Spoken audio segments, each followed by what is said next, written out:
오늘은 주도권을 찾는 인생이라는 제목으로 하나님의 말씀을 함께 나누겠습니다. 요한복음 29번째 시간입니다.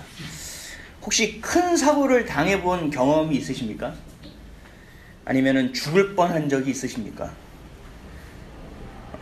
큰 질병을 고침받은 사람들, 그리고 큰 사고에서 살아난 사람들이 나중에 하는 공통적인 고백이 있어요. 그것을 한마디로 얘기하면 이렇습니다.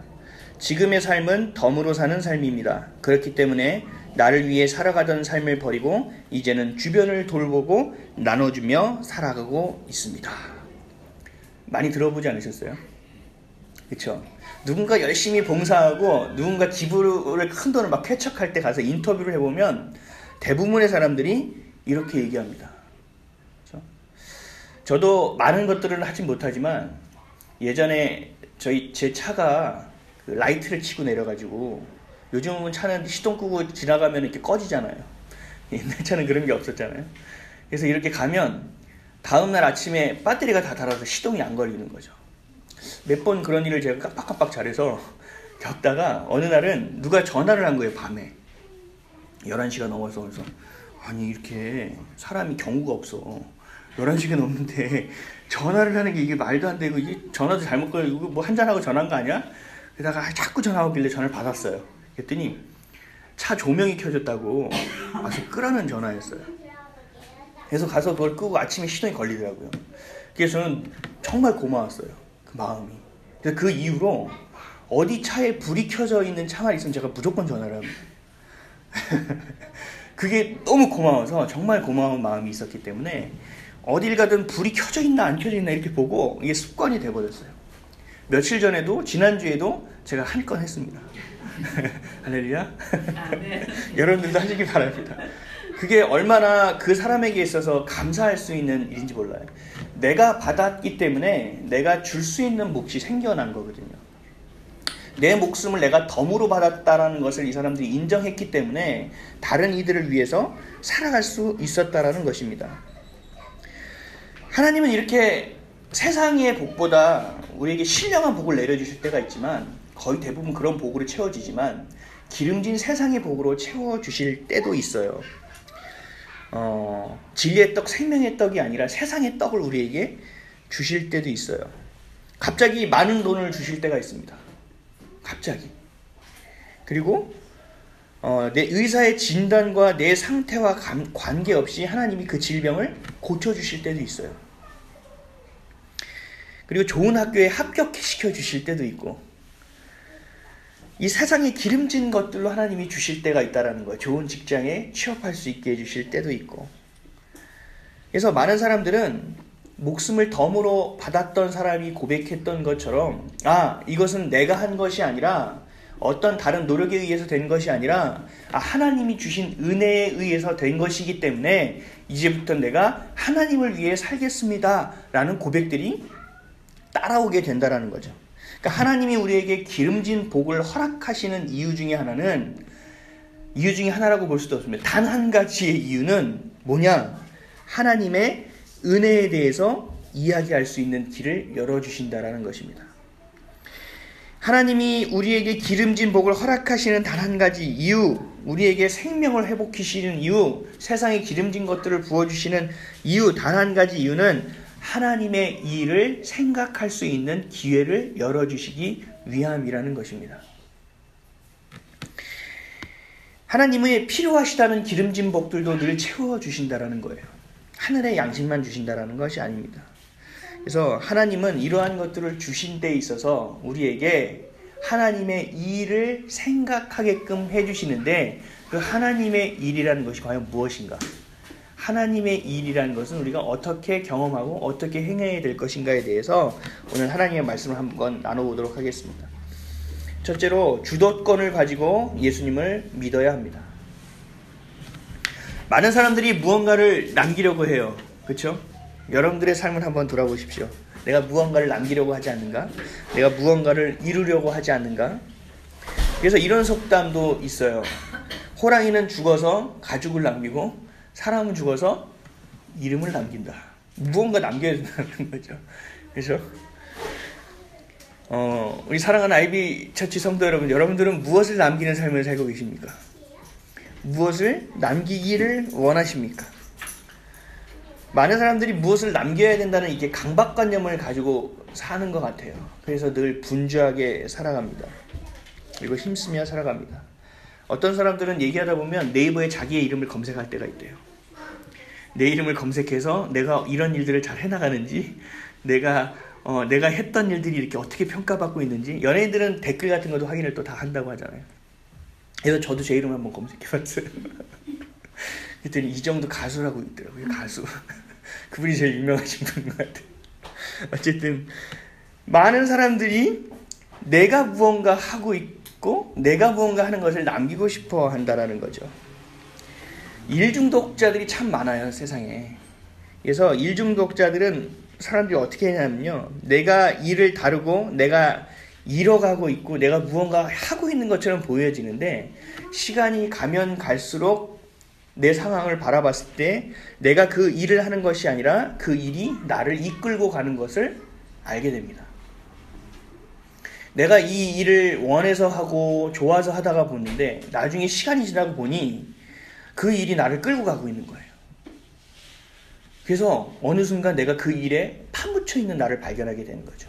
이런 사람들 대체로 일중독이라고 얘기해요. 좀 더 이해하기 쉽게 알코올로 얘기해보겠습니다.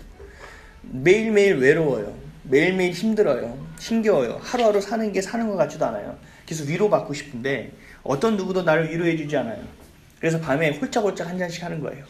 그래서 아이고, 내가 나를 위로해주고 또 내가 오늘 살아온 것을 안주 삼아서 하루하루 홀짝홀짝 마시면서 나한테 내가 위로를 해주는 거죠.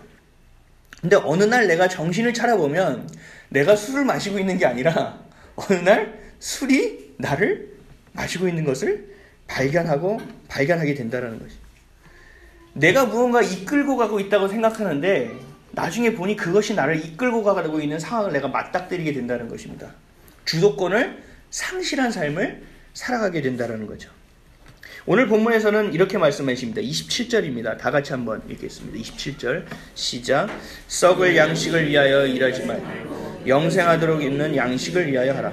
이 양식은 인자가 너에게 주리. 인자는 하나님 아버지께서 인치신 자니라. 아멘.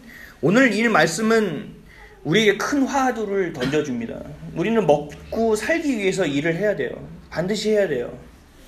그게 하나님이 주신 또 여러 가지의 또 이유가 있습니다. 생존을 위해서도 해야 돼요. 근데 그 일을 하는 이유가 거기서 그치는 것이 아니라 거기에 영생하는 것, 하나님의 일이 더해져야 된다고 말씀하고 있습니다.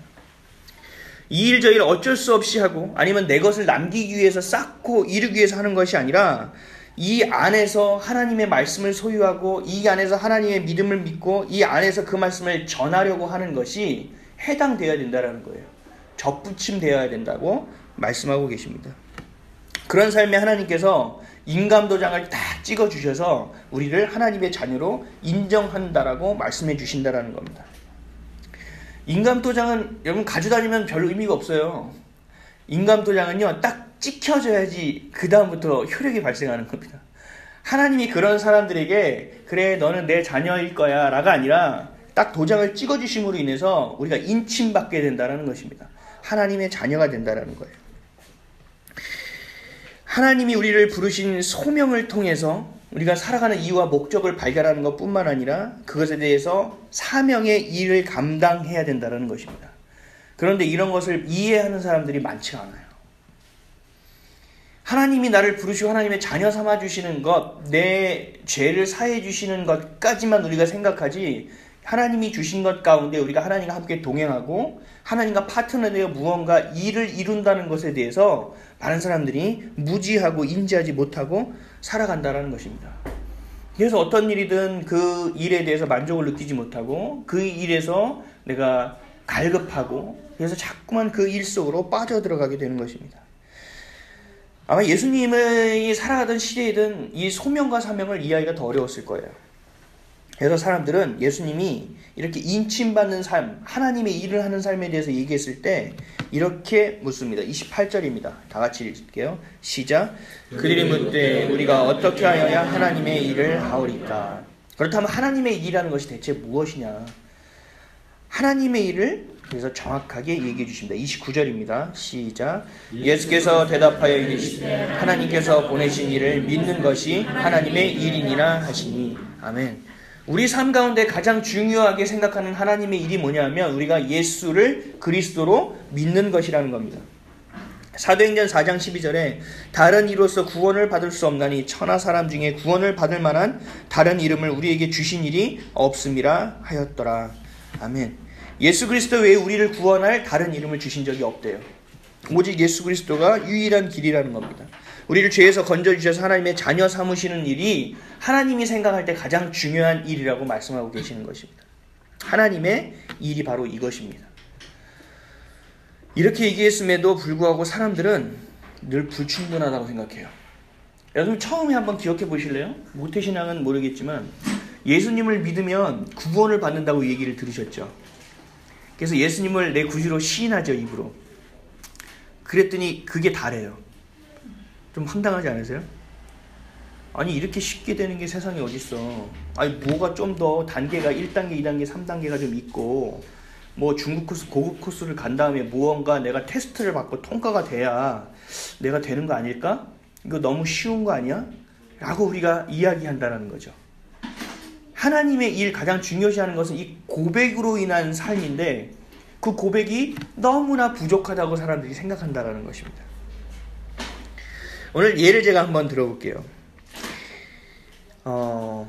예수님한테 여자들이 참 접근을 많이 했어요. 예수님 잘생기셨나요? 잘 모르겠어요. 근데 예수님 접근하는 게 옛날 지금처럼 뭐 남진 오빠, 서른도 오빠가 아니라 예수님이 우리의 삶을 주관하시고 우리를 축복해 주신 거라는 확신을 가졌기 때문에 예수님 앞에 나아갔던 거예요.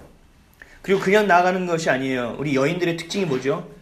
가장 열정적인 삶을 동기가 되는 것이 자녀 교육이에요. 그렇죠? 그래서 자녀들을 이끌고 예수님 앞에 다 나아간 거예요. 예수님 축복 좀 해달라고.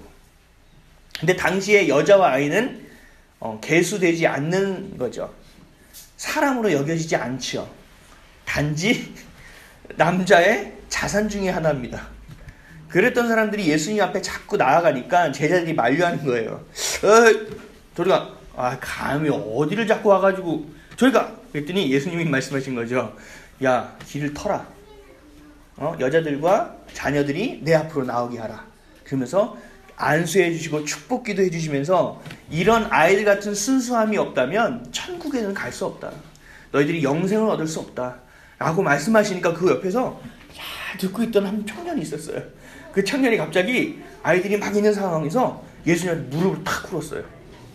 사람들이 많은데 용기 있게 무릎을 꿇는 거죠. 이 사람이 바로 부자 청년이에요.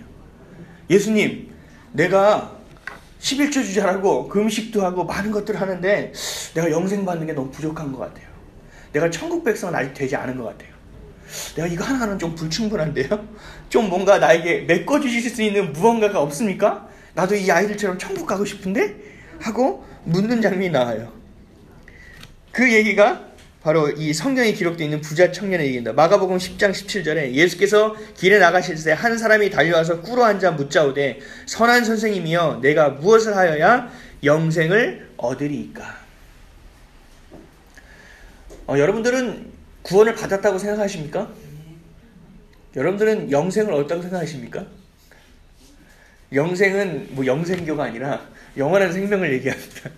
하나님 우리와 함께 하시고 우리가 천국에서 계속적으로 함께 살아갈 수 있다는 것을 이야기해요.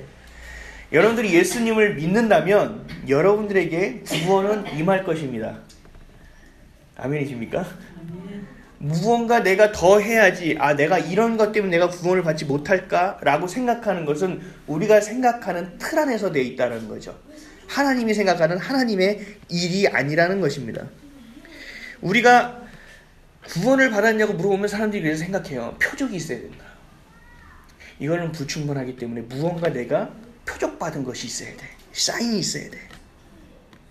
그래서 무엇을 보고 믿어야 되느냐라고 생각하게 돼요. 이 당시 사람들도 똑같이 얘기합니다. 30절, 31절 말씀입니다. 다 같이 한번 읽어볼게요. 시작. 그들이 묻되 그러면 우리가 보고 당신을 믿도록 행하시는 표적이 무엇입니까? 하시는 일이 무엇입니까? 기록된 바 하늘에서 그들에게 떡을 주어 먹게 하였다함과 같이 우리 조상들은 광야에서 만나를 먹었나이다.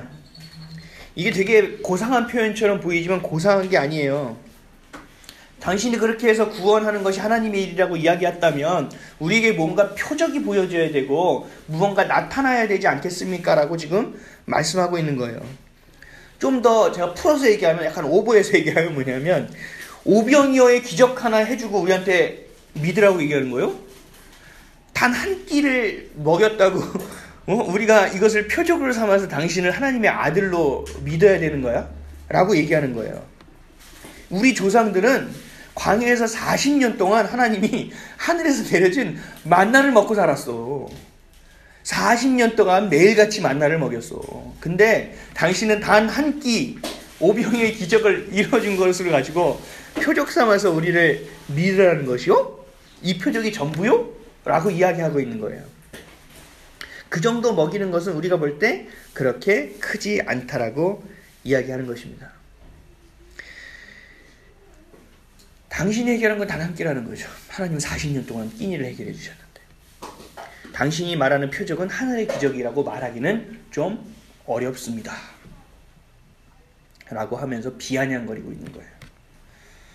지금 그 말하는 것은 좀 어울리지 않는 표현이다. 그래서 예수님이 뭐라고 말씀하셨냐면 32절, 33절입니다. 시작. 예수께서 이르시되 내가 진실로 진실로 너에게 이르노니 모세가 너희에게 하늘로부터 떡을 준 것이 아니라 내 아버지께서 너희에게 하늘로부터 참떡을 주시나니 하나님의 떡은 하늘에서 내려 세상을 생명을 주는 것이다. 아멘. 하늘에서 내렸느냐 땅에서 준 것이냐가 중요한 게 아니라는 거예요. 예수님 말씀은. 하루만 준 것이냐 40년을 내내 먹인 거냐 이것도 중요한 것이 아니라는 거예요. 오병이어의 기적이나 40년을 만나를 내려준 것이나 너희가 배고픈 것을 해결해 주기는 했으나 그 배고픔이라는 것은 내가 먹고 나면 다음에 또다시 비워져서 또 채워야 되는 것들이라는 거죠. 40년을 먹였든 하루를 먹였든 우리가 먹으면 소화가 돼서 다시 무언가 먹어야 된다라는 얘기예요. 그래서 이 떡은 이 떡보다 더 중요한 것이 뭐냐면 하나님이 주시는 생명의 떡이다. 그것이 뭐냐면 하나님이 주시는 말씀이다 라고 이야기하고 있는 것입니다. 이해가 좀 되세요? 40년을 먹이고 한 끼를 채우고 이것이 중요한 것이 아니고 하늘에서 내리느냐 땅에 있는 것을 주느냐 이것도 중요한 것이 아니라 결국은 무엇을 먹었든 간에 세상에 있는 양식은 먹으면 소화가 돼서 다시 채워야 될 것들이다. 그러나 하나님이 주시는 참떡은, 생명의 떡은 먹으면 그 안에서 늘 채워짐이 있고 갈증이 없고 만족함이 있는 삶을 살아갈 수 있게 된다라는 말씀을 하고 계신 것입니다. 그랬더니 사람들이 난리가 난 거예요. 그래요? 그럼 우리 그 떡을 주세요. 그럼 이번에는. 그래서 34절에 이렇게 얘기합니다. 다 같이 읽겠습니다. 시작. 그들이 이르되 주여 이 떡을 항상 우리에게 주소서. 이들은 하나님의 말씀 그 참떡에 대해서 이해를 못했어요. 근데 한 번 먹으면 괜찮다니까 무슨 알약인지 알아봐요. 한 번 먹으면 다른 거 안 먹어도 되는, 다 해결되는 걸로 아마 생각하는 모양입니다. 그래서 그 떡을 우리에게 주소서. 성경을 보면 브레드라고 돼 있잖아요. 빵. 이들이 주시는 빵인데 우린 떡으로 생각하니까 자꾸 좀 와닿지가 않아요. 이거 밥으로 해석하는 게 더 낫지 않을까 싶은데, 그죠? 떡이라고 하니까 난 떡 별로 안 좋아하는데, 양식을 이야기하는 것은 아시죠? 제가 대학교를 다닐 때, 제가 대학을 꽤 오래 다녔는데, 그래서 아직도 학자금을 제가 갚고 있습니다. 어려운 편편에 계속적으로 한 달에 한 번씩 이 문자가 와요. 학자금 이자가 출금되었습니다. 이렇게 나와요. 근데 옛날에는 제가 다닐 때는 8%인가 그랬어요. 이자가. 학자금인데도. 근데 지금 한 2%인가요? 3%인가? 굉장히 싸더라고요. 대학 다닐 맛이 날 것 같습니다. 자녀들 대학 빚진다고 한탄하실 필요 없습니다. 다 그렇게 다니는 겁니다. 자기가 자기 일 하면서. 어쨌든 제가 대학 다닐 때는 경제적 형편이 굉장히 어려웠어요. 그래서 학교를 잘 못 갈 때도 있었어요. 차비가 없어가지고. 방학 때 아르바이트를 하고 나면 학비를 채우고 그리고 매일매일 학교를 나가서 밥을 먹을 수 있는 형편이 되지 않았어요. 그래서 늘 걸어 다녀야 했었고 끼니를 좀 많이 거르고 다녔어요. 그래서 학교에서 그 맛없는 밥이에요. 학교 밥은 대체로. 요즘은 많이 좋아졌는데 군대 밥보다 맛이 없었어요. 그냥 군대 가서 살이 많이 쪘거든요. 맛있어가지고. 근데 그 쿠폰 하나 살 돈이 없어서, 그리고 그 컵라면 한 끼 먹는 게 이게 쉽지 않더라고요. 그래서 친구들이 밥 먹으러 가자고 하면 나 배 속이 좀 쓰려. 그리고 나 과제를 못 해가지고 도서관 가야 돼. 그래서 뭐 수도가 가서 막 물 배우 이렇게 채우지는 않았지만 그렇게 가서 도서관에 가서 앉아 있거나, 가서 풀밭에 앉아 있거나, 미리 수업 시간에 들어가서 앉아 있거나, 아니면 엎드려서 자거나 그랬어요. 참 오래 그렇게 많이 굶고 살았던 것 같아요. 근데 배고프고 허기질 때 나타나는 현상이 있어요. 뭔지 아세요? 배고프고 허기질 때 나타나는 현상은 꼬르륵 난리가 나잖아요. 그래서 엘리베이터 같은 걸 잘 안 탔어요. 꼬르륵 하는데 내 귀에만 들리는 게, 전 제 귀에만 들리는 줄 알았거든요. 어느 날은 사람들이 저를 쳐다보더라고요. 이게 내 귀에만 들리는 게 아니구나. 너무 커서 사람들도 듣는 거구나 라고 제가 인식한 이후에는 계단으로 이렇게 다니곤 했어요. 근데 그것보다 몸에 힘이 빠져요. 그래서 걷는 게 좀 힘들어져요. 근데 이것도 참을 수 있어요. 근데 더 참기 어려운 게 뭔지 아세요? 배고프고 허기질 때 눈이요 침침해집니다.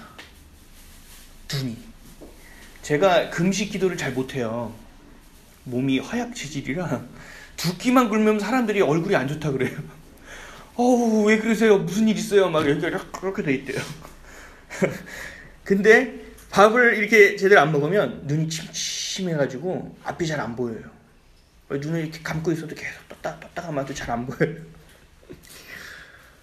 근데 밥을 먹잖아요?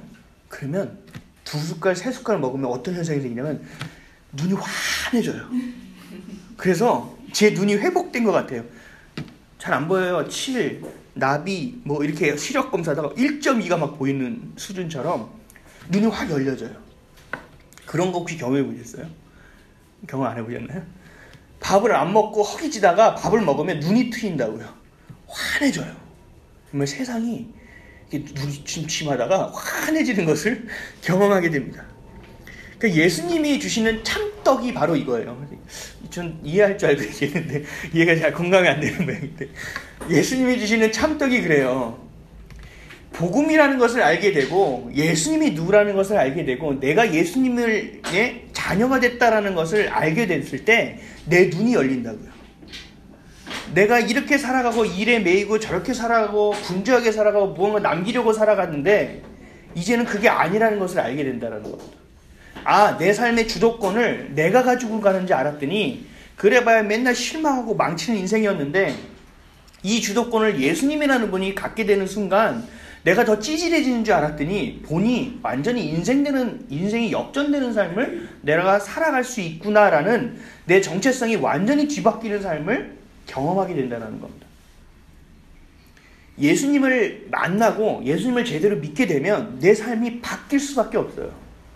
내 삶이 내가 원하든 원치 않든 변화될 수밖에 없다고. 왜냐하면 안 보이던 것이 보이기 때문에 그래요. 내가 인지하지 못하던 것들을 정확하게 내가 인지하고 인식하는 순간이 되기 때문에 그렇습니다. 그래서 뭘 해도 만족하지 못하고 뭘 해도 갈증나는 삶을 살다가 이제는 만족하는 삶을 살게 되는 거예요. 그래서 내가 뭐에 끌려다니는 삶을 살지 않는 거예요. 내가 늘 예수님과 동행하는 삶으로 바뀌어지는 거예요. 이게 바로 예수님이 믿는 사람에게는 반드시 나타나야 될 표적입니다. 이것이. 다른 것이 표적이 아닙니다. 내가 예전에 모르고 했던 일들이 이제 죄로 인식되는 겁니다. 그래? 참 고마운 친구네? 라고 얘기했던 것이 이제는 나를 유혹하는 것인가? 이게 잘못된 습관이었는가? 라는 것을 내가 인식하게 된다는 거예요. 이것이 하나님이 우리에게 주시는 참떡이라는 거예요. 하나님이 주시는 떡을 먹으면 여러분들의 눈이 열린다는 겁니다. 하나님의 말씀을 믿는다면, 예수님을 여러분들의 구주로 받아들인다면 여러분들의 눈이 열려서 이제 참떡이 무엇인지에 대해서 알게 되는 거예요. 그 참떡의 비밀은 예수 그리스도라는 것입니다. 예수님을 아는 것은 바로 하나님을 아는 것이 된다는 거죠. 내 삶을 주님께 맡기게 되고 그런 사람은 영원히 목마르지 않고 영원히 배고프지 않는 삶을 살 수 있게 된다고 이야기하는 것입니다. 35절 말씀이요. 시작. 예수께서 이르시되 나는 생명의 떡이니 내게 오는 자는 결코 줄이지 아니할 터이요 나를 믿는 자는 영원히 목마르지 아니하리라. 아멘. 하나님을 사랑하고 그 말씀에 순종하는 사람들에게는 무언가를 갈망하는 목마름까지 하나님이 해결해 주시겠다라는 것입니다. 그 목마르게 근원점이 뭐냐면 사랑이거든요. 인정받는 거거든요. 무언가 체험받는, 우리를 얘기하면 은혜거든요. 그것들이 채워졌을 때 하나님이 우리에게 그 갈증을 완벽하게 해결해 주시겠다고 말씀하고 있는 것입니다. 예수님을 우리가 믿을 때 과거에 지은 죄와 지금 내가 현재 짓는 죄가 한 방에 씻겨지는 것과도 같은 이치입니다. 하나님의 말씀으로 과연 이 세상을 성공적으로 살아갈 수 있을까? 라고 혹시 생각하는 분들이 계십니까? 말씀대로 산다고 해서 진짜 목마르지 않고 살아갈 수 있을까? 에이, 이거 정도는 이렇게 해결해야지. 내가 9개는 말씀을 살아내니까 요 1개는 그래도 이렇게는 좀 살아가야 될 것 같은데 하나님 요거는 좀 하나님 너무 극단적인데 라고 혹시 생각하고 살아가지는 않으십니까? 마음속엔 의심을 덜어내시고 하나님이 주시는 믿음으로 채우시길 바랍니다. 그럴 수 있는 좋은 방법은 세상의 떡이 아닌 하나님의 떡, 참떡 말씀으로 채워나가는 일임을 믿으시기를 바랍니다. 하나님이 우리에게 주신다고 하면 주시는 거예요. 하나님이 우리를 치료하시겠다고 하시면 치료하시는 거예요. 하나님이 채워주신다면 채워주시는 거라는 겁니다. 우리 이 세상에서 내 삶의 주도권을 세상에게 뺏기시면 안 돼요. 하나님께 내어드려야 되는 것입니다. 광야와 같은 세상에서 우리가 망하지 않고 살아갈 수 있는 유일한 길은 하늘을 바라보는 길입니다. 하나님이 주신 축복을 빼앗기지 않고 살아가는 방법은 복음을 소유하는 길입니다. 그리고 우리의 삶의 주도권을 예수 그리스도에게 내어드리는 삶입니다. 제가 서두에 말씀드렸던 것처럼 죽다가 살아난 사람, 절체절명의 어려움 가운데서 살아난 사람들이 고백했던 거 기억하세요? 지금의 삶은 덤으로 사는 삶입니다. 그렇기 때문에 나를 위해 살아가던 삶을 버리고 이제는 주변을 돌보고 나눠주며 살아가고 있습니다. 예수님으로 인하여 새로운 삶을 살아가게 된 우리에게 있어야 될 고백이 아닙니까? 여러분들이 예수님을 믿고 어떠한 고백을 하고 살아가고 계십니까? 여러분들이 참떡을 먹고 마셨을 때 여러분들의 눈앞에 열려있는 것들이 무엇입니까? 많은 사람들이 이렇게 덤으로 살아간다고 이야기하면서 어느 정도의 삶이 지나고 나서 다시 세상의 모습으로 흘러가는 모습을 보게 됩니다. 내가 덤으로 살아갔기에 내 생명을 드려야지라고 살아가는데 다 그렇게 살아가는 것이 아니라 흐지부지 된다는 거예요. 여러분들은 분명히 하나님이 주시는 은혜를 경험하셨을 거예요. 하나님이 주신 은혜에 체험을 받았던 경험이 있으실 거예요. 근데 그것이 은혜였음을 잊고 살아가는 삶을 살아서는 안 된다라는 것입니다. 제가 요즘 원불교가 무슨 행사하는 주간인가 봐요. 원불교 저기 플랜카드 보셨습니까? 제가 늘 그것만 보면 화딱지가 나는데 보셨습니까? 모든 것이 은혜입니다. 모든 것이 은혜입니다라고 보셨습니까? 야, 이 사람들이 진짜 은혜를 이해하고 있구나. 정말 이 사람들이 은혜가 뭔지를 아는구나라고 제가 생각하면서 속에서 울분이 터져 나옵니다. 여러분들 모든 삶의 모든 것이 은혜입니까? 내가 먹고 살아가는 것이 얼마나 기적적인 일인지 아십니까? 얼마 전에 직장 다니는 사람이 저에게 전화를 했습니다. 나 더 이상 직장 다니기 힘들어. 너무 힘들어서 어려워서 나 더 이상 다니기가 힘들 것 같아. 그래서 좀 기도 좀 해달라고. 그래서 제가 이렇게 얘기했습니다. 그만두지 말라고. 그래서 월급 내가 뭐 이거 받는 거 가지고 그 월급이 쥐꼬리라고 생각하냐고. 좀 세상을 전혀 모르시는군요. 제가 이 알바 저 알바 제가 웬만한 거 알바를 다 해봤는데 그 돈 버는 게 얼마나 어려운지 아세요? 여러분들 아르바이트에서 100만 원 이거 벌기가 굉장히 어려워요. 어디 취업해서 이 돈 벌어서 잘 모르실 수 있겠지만 아르바이트에서 100만 원 번다는 건 정말 상상을 초월하기 어려운 일입니다. 치사하고 더럽고 안 입고 온 게 더 많습니다. 제가 그래서 그 사람한테 얘기했어요. 철들어라 이렇게 얘기하고 싶은 걸 꾹 참고 그래도 대안을 마련하고 나서 그만둬야 된다. 지금 아니다. 이를 악물고 버텨라. 그리고 지금 그렇게 살아가는 것이 당연한 것 같고 그냥 쉽게 된 것 같지만 그렇게 쉽게 된 거 아니다. 지금 어려움만 보지 말아라. 지금까지 이렇게 되어왔던 것이 쉽게 되는 일이 아니기 때문에 감사해야 된다. 저는 이분에게 은혜를 얘기하고 싶었던 겁니다. 그래서 저도 힘들 때마다 은혜를 꺼내봅니다.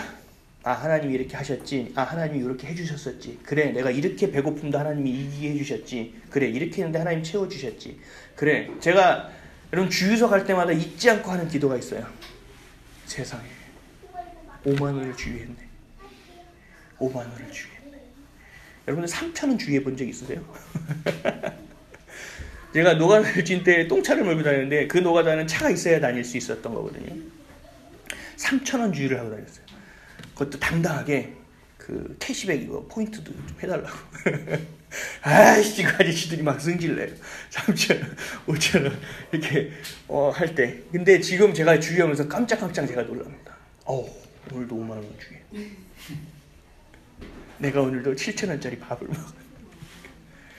여러분들 소시적을 잊으시면 안 돼요. 내가 정말 힘들고 어려웠던 내 시절을 잊으시면 안 돼요. 모든 것이 은혜입니다. 여러분들에게 주신 하나님의 참떡으로 살아가십시오. 하나님이 여러분들을 반드시 세우시고 먹이시고 입히시고 살아갈 수 있도록 다 책임지십니다. 그것이 바로 우리의 아버지 되신 하나님이십니다. 그래서 예수님을 반드시 믿으시기를 주님의 이름으로 축원드립니다. 다시 살아난 사람들의 고백처럼 모든 것이 은혜입니다. 이것은 하나님의 것입니다라고 늘 고백하며 또 하나님의 그 주신 참떡으로 동행하시는 저 여러분 되시기를 주님의 이름으로 간절히 축원드립니다. 기도하겠습니다.